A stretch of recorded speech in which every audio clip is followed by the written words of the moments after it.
अलप अरसलान का असल नाम मोहम्मद था, जबकि अबू शुजा इनकी कौनियत थी। इन्हें अब्बासी खलीफा के दरबार से बहुत से खुतबात मिले थे, लेकिन दुनिया इन्हें अलप अरसलान के नाम से जानती है।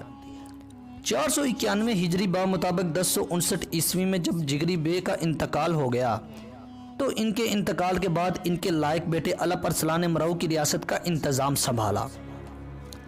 1063 ईस्वी में तगरुल बेग मोहम्मद का इंतकाल हुआ, तो ज़्यादातर अमरा अलप अरसलान के हामी और इनकी बेहतरीन सलाहियतों से मुतासर कुन शख्सियत के मुदा थे। चनाचा 456 हिजरी बा मुताबिक 1064 ईस्वी के आखिर में अलप अरसलान ने सल्जोकी हुकूमत के दूसरे फरमा रवा की हैसियत से ज़माम कार संभाली। अलप अरसलान ने हुक्मरान बनने के बाद बगदाद में अब्बासी खलीफा को पैगाम भेजा ताकि खलीफा से नई सल्जोकी सल्तनत को अज़्न हुक्मरानी मिल जाए। अलप अरसलान 1064 ईस्वी में सल्जोकी लश्कर लेकर अज़रबैजान की तरफ रवाना हुए। यहाँ अलप अरसलान ने अपनी लियाकत के जोहर दिखाए और कई किले फतह कर लिए। यहाँ तक कि अंजास के फरमा रवा बकरात ने खौफ ज़दा होकर सुलह की दरख्वास्त की। इस पर अलप अरसलान ने अपनी फ़ौज को वापस बुलाया और मुकम्मल फ़ौज के साथ आर्मीनिया के मसीह हिस्से पर चढ़ाई कर दी। इस ज़माने में आर्मीनिया के दो हिस्से थे, एक हिस्सा इस्लामी आर्मीनिया कहलाता था, जबकि दूसरा हिस्सा मसीह आर्मीनिया कहलाता था। अलप अरसलान की फ़ौज ने मसीह आर्मीनिया में एक अहम शहर को फतह किया और अलप अरसलान के हुक्म पर फ़ौज का रुख मसीह आर्मीनिया के सदर मुकाम की तरफ हो गया। ईसाई इस शहर को बेहद अजीज़ रखते थे। इस शहर के चारों अतराफ पानी, जबकि एक तरफ लकड़ी का पुल था, लेकिन सल्जोकियों ने काफ़ी कोशिश के बाद इस किले को भी फतह कर लिया। मसीह आर्मीनिया की फतह के बाद अलप अरसलान ने जंग का सिलसिला रोक दिया। 497 हिजरी बा मुताबिक 1064 ईस्वी में अलप अरसलान इस इलाके की तरफ बढ़ते आगे चले गए जहां इनके आबा व अजदाद ने ज़िंदगी गुजारी थी। 460 हिजरी बा मुताबिक 1067 ईस्वी में अलप अरसलान के एक सालार ने रूमी सल्तनत की एक फ़ौज को शिकस्त दी और कैसरिया रूम पर कब्ज़ा कर लिया। ये फतवाहत रूम की कदीम सल्तनत के लिए ख़तरे की घंटी से कम ना थी। इधर अलप अरसलान अपनी पूरी फ़ौज के साथ अज़रबैजान पहुँचे और घूमकर मलाज़गर्द जा पहुँचे। यहाँ से अलप अरसलान ने मिस्र का रुख किया, लेकिन इस मौका पर इनको ये मालूम हुआ कि रोम का बादशाह ज़बरदस्त फ़ौज लेकर पेश कदमी कर रहा है और इसका इरादा है कि मशरकी अनातोलिया और अज़रबैजान पर कब्ज़ा कर ले। रोमानुस चहारम की फ़ौज कोई मामूली फ़ौज ना थी। इब्न असीर के मुताबिक यह फ़ौज 2 लाख सिपाहियों पर मुश्तमिल थी, जबकि इस्लामी मुर्रखीन के मुताबिक अलप अरसलान की फ़ौज सिर्फ 15,000 सिपाहियों पर मुश्तमिल थी। एक नए ताकतवर फ़ौज के सामने अलप अरसलान का इस्लामी लश्कर मुख्स एक मुट्ठी भर सिपाहियों का दस्ता महसूस होता था।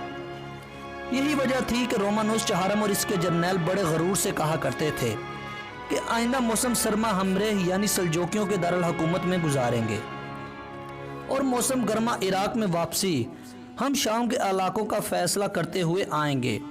अलप अरसलान खुद से 20 गुना बड़ी ताकत को देखकर कतन खौफजदा ना हुए। अलप अरसलान सल्जोक जब रूमी लश्कर को देखा तो आप थोड़ी देर के लिए सोच में पड़ गए। एक वजीर ने समझा आप घबरा गए हैं और आगे बढ़कर कहने लगा, सुल्तान इतने फ़िक्रमंद ना हो, हम सुलह की दरख्वास्त भी तो कर सकते हैं। दूसरे वजीर ने कहा, सुल्तान हम सिपाही इख्तियार करके थोड़े अरसे में इनके मुकाबले में एक ज़बरदस्त लश्कर तैयार कर सकते हैं। सुल्तान मुस्कुराते हुए कहने लगे, मैं दुश्मन की फ़ौज को देखकर ज़रा भी नहीं घबराया। मैं तो इस सोच में पड़ गया हूँ कि इतने लोगों को आखिर मैं दफन कहाँ करूँगा। वो ज़रा भी खौफज़दा ना हुए, क्योंकि वो जानते थे कि एक ताकत और है जो कुल ज़मीनों और आसमानों पर हुक्मरानी करती है।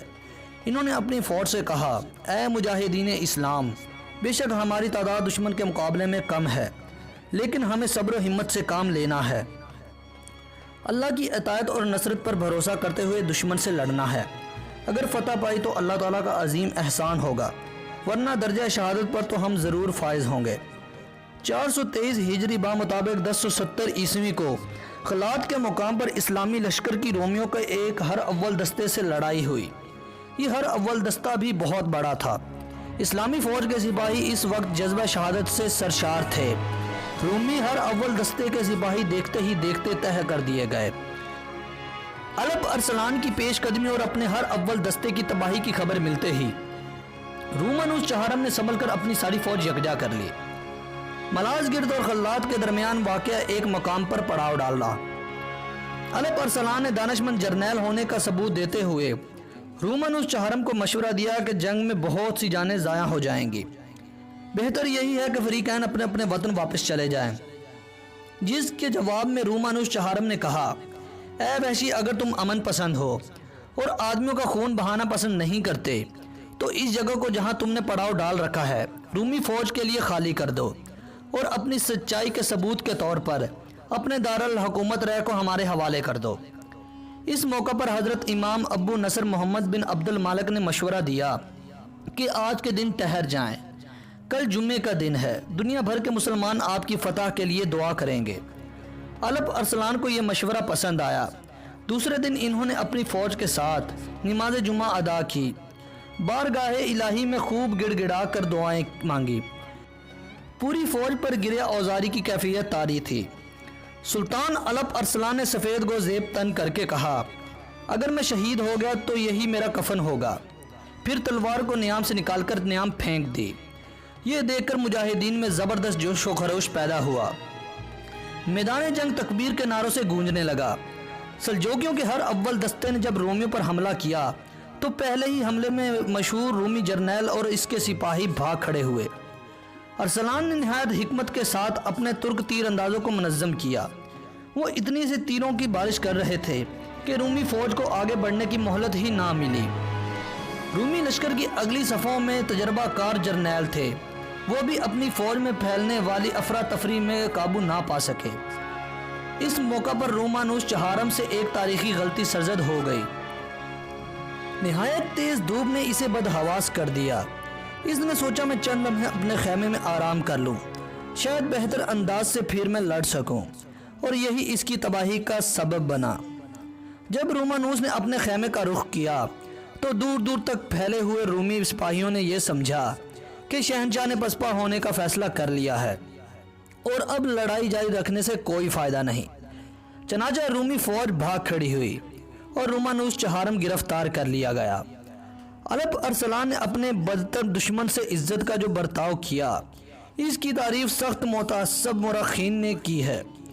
الپ ارسلان نے رومانوس چہارم سے پوچھا، اگر آپ کو اس جنگ میں فتح حاصل ہوتی اور میں اس حالت میں آپ کے پاس قیدی بن کر آتا تو آپ میرے ساتھ کیا سلوک کرتے؟ رومانوس نے بے ساختہ کہا، بدترین سلوک جو میرے بس میں ہوتا۔ الپ ارسلان نے کہا، اب مجھے آپ کی ذہنیت کا حال معلوم ہو گیا ہے، کیوں نہ میں آپ کے ساتھ بھی یہی سلوک کروں؟ رومانوس نے کہا، آپ نے میری ذہنیت کا انجام بھی تو دیکھ لیا ہے۔ الپ ارسلان ہنس پڑے، پھر انہوں نے کہا، میں دین حق کا پیروکار ہوں۔ دین اسلام امن و سلامتی کا پیغام دیتا ہے۔ جو آپ میرے ساتھ کرنا چاہتے تھے وہ میں آپ کے ساتھ ہرگز نہیں کروں گا۔ فریقین کے مابین 50 سال کے لیے ایک معاہدہ طے پایا، جس کے مطابق رومی 15 لاکھ دینار تعاون کے طور پر فوری ادا کریں گے۔ ہر سال 3,60,000 دینار رومی سلطنت کو ادا کرنے ہوں گے، اور رومیوں کی قید میں موجود تمام مسلمان سپاہیوں کو رہا کر دیا جائے گا۔ ضرورت کے وقت رومانوس مسلمانوں کو فوجی امداد دے گا۔ معاہدہ طے ہو جانے کے بعد الپ ارسلان نے قیمتی خلعتیں رومانوس کو پیش کی۔ رومانوس الپ ارسلان کے اس رویے سے اس قدر متاثر ہوا کہ اس نے رخصت ہوتے وقت بغداد کی طرف سر جھکا کر 3 مرتبہ سلام کیا، گویا وہ خلافت بغداد کا اظہار کر رہا تھا۔ ملازگرد کی اس تاریخی جنگ سے سلجوقی سلطنت میں کوئی اضافہ تو نہ ہوا، لیکن مسلمانوں کی داغ کل عالم میں بیٹھ گئی، اور اس طرح سلجوکیوں نے یہ جنگ بھی فتح کر لی۔